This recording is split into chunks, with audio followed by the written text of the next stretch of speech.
Hey, welcome. So today we're going to dive into this really fascinating idea called the empty room theory. Now, this isn't just about, finding a quiet spot. It's about a journey into that quiet to discover who you really are when the world finally stops talking. I mean, just think about your typical day for a second. It's just this constant stream of noise, right? We're always rushing from one thing to the next. Our calendars and our minds just completely packed. And what happens in those little gaps? The moments in between meetings or while you're waiting in line.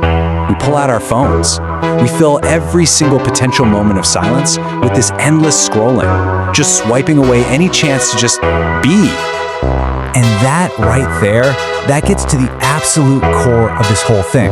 The source material for this explainer suggests that we're living in a world that is just fundamentally afraid of emptiness, of stillness. We're all running from something, but what is it? All right, so let's dig into that. Why do we do this? This is our first big idea, the world of noise. We keep ourselves so busy, constantly plugged in, because, it helps us escape our own thoughts. But the central idea here is that by running from the quiet, we're actually running from ourselves. So, what's the antidote to all this noise? Well, that brings us to the next step, entering the empty room. The solution presented here is this simple, almost radical act of just stepping into a quiet space. No phone, no music, zero distractions, just you. And this is where we get the actual definition of the empty room theory. The whole concept is that silence isn't some void that you should be afraid of. It's actually a space that's full of answers. In that stillness, you're not going to find loneliness, you're going to find reflection. Wow, that's a pretty powerful thought, isn't it? The noise of the world, it might push you forward, sure, but this idea suggests that all the real, meaningful discoveries about your life, your purpose, your own mind, they all begin in these quiet places. But let's be real, this is not easy at first, at all. When you first sit in silence, it feels weird. It can even feel overwhelming. Every tiny sound, the ticking of a clock, the wind outside, it suddenly feels deafening, and your own thoughts just start racing a mile a minute. Okay, but here's the magic. If you can just sit with that discomfort for a little while, something starts to shift. That initial chaos, it begins to give way to a deeper, more meaningful conversation with yourself. This is the moment when silence starts to speak back. And this slide just lays out that whole journey so perfectly. Look at this. You start with that initial discomfort, right? All the old memories and regrets bubbling up. But then you move into patient listening. You stop fighting it and you just listen.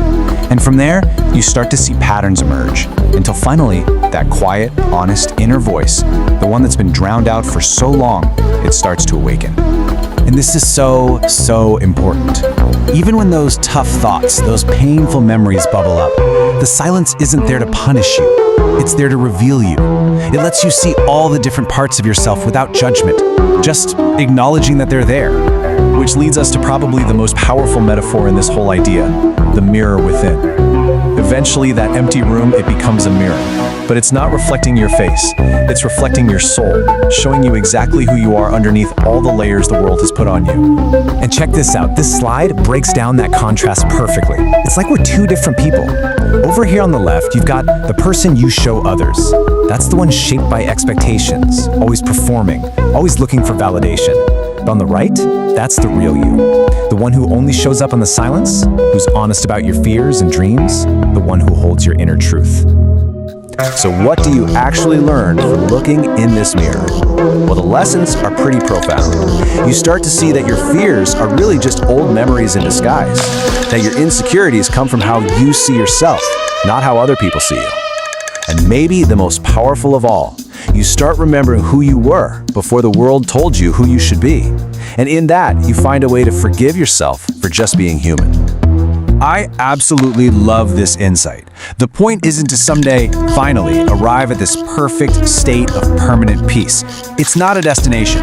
Instead, every single moment you spend in that silence is a step in the direction of peace, a step closer to your real self. Okay, so you've done the work, you've sat in the room, but what happens when you leave?